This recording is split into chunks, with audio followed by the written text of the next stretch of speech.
धनंजय गिरी भाजपा के प्रवक्ता हैं। भ्रष्टाचार का बीज किसने बोया और किसने सींचा? गिरी ने अच्छी पड़ताल की है। आइए सुने क्या कहता है उनका बयान। कांग्रेस कथित तौर पर मंडल कमीशन के करीब आना चाहती है। कांग्रेस के जीवन में मंडल तो गायब है, केवल कमीशन ही शेष है। बात मंडल की और काम बंडल बांधने का। कमीशनखोरी और नोटों के बंडल की दारुण कथा से मुक्त नहीं हो पाती है।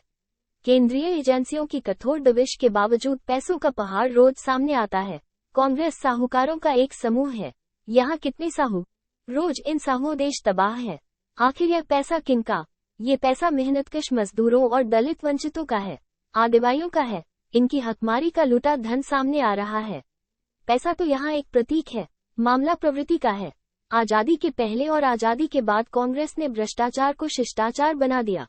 ट्रांसपेरेंसी इंटरनेशनल की रिपोर्ट में भारत भ्रष्टाचार के मामले में 100 देशों में नंबर 1 पर रहा। आखिर भ्रष्ट भारत का निर्माण किसने किया? कौन है इसका जिम्मेवार? इन 10 वर्षों भ्रष्टाचार के मामले स्थिति थोड़ी संभली है। यहाँ तो एक को पकड़ो तो दूजा नजर आ जाता है। ये दृष्टिगत भ्रष्टाचार है, अदृश्य स्थिति की कल्पना तक नहीं की जा सकती है। इन 10 वर्षों भ्रष्टाचार के मामले स्थिति थोड़ी संभली है। यहाँ तो एक को पकड़ो तो दूजा नजर आ जाता है। ये दृष्टिगत भ्रष्टाचार है, अदृश्य स्थिति की कल्पना तक नहीं की जा सकती है। महत्वपूर्ण ऑफिशियल सीक्रेट एक्ट 1923 अधिनियम के जरिए इस भ्रष्टाचारी संस्कृति को संस्थागत करने में काफी मदद की। भारत में भ्रष्टाचार की जड़ें पीछे की ब्रिटिश उपनिवेशिक राज के दौरान ही से जुड़ी हुई हैं। ब्रिटिश प्रशासन, जिसने योजनाबद्ध तरीके से भारतीय आबादी को मुख्य राजनीतिक एवं प्रशासनिक गतिविधियों से बाहर कर रखा था, उन्होंने महत्वपूर्ण ऑफिशियल सीक्रेट एक्ट 1923 अधिनियम के जरिए इस भ्रष्टाचारी संस्कृति को संस्थागत करने में काफी मदद की। इस औपनिवेशिक धारा ने किसी भी सरकारी अधिकारी द्वारा राजकीय सूचना या संदेश को जगजाहिर करना कानूनन अपराध घोषित किया।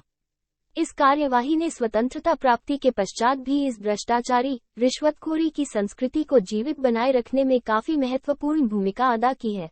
जबकि भारत पहले से ही ज्यादा कट्टर स्वभाव वाले राजकीय अधिनियम की वजह से इस भ्रष्टाचारी संस्कृति की मकड़जाल में फंस चुका था, खासकर जब बात आर्थिक गतिविधियों पर आई, जिसने कुख्यात परमिट लाइसेंस राज नाम की विकृति को पैदा किया।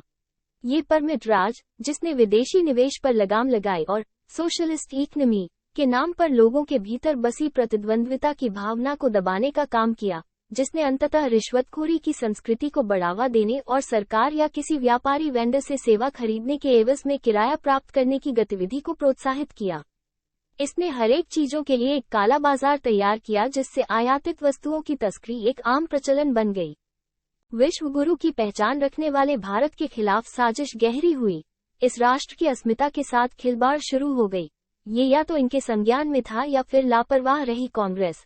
इस विकृति को देश की संस्कृति बनाने में कांग्रेस का काला इतिहास दुनिया के सामने है। आजादी के अमृतकाल में भ्रष्टाचार का विष। तीसरा चरण ही हमारे लिए स्पष्ट जनादेश का संदेश है। पिछले चुनाव में आज के चरण के चुनाव में मात्र 10% सीट ही यूपीए को मिली थी। आज के चुनाव में 90% जीत हमारी थी। अब हम 100% जीत की तरफ बढ़ रहे हैं। कम मतदान कम उत्साह का द्योतक है। ये कम उत्साह लचर विपक्ष को लेकर है।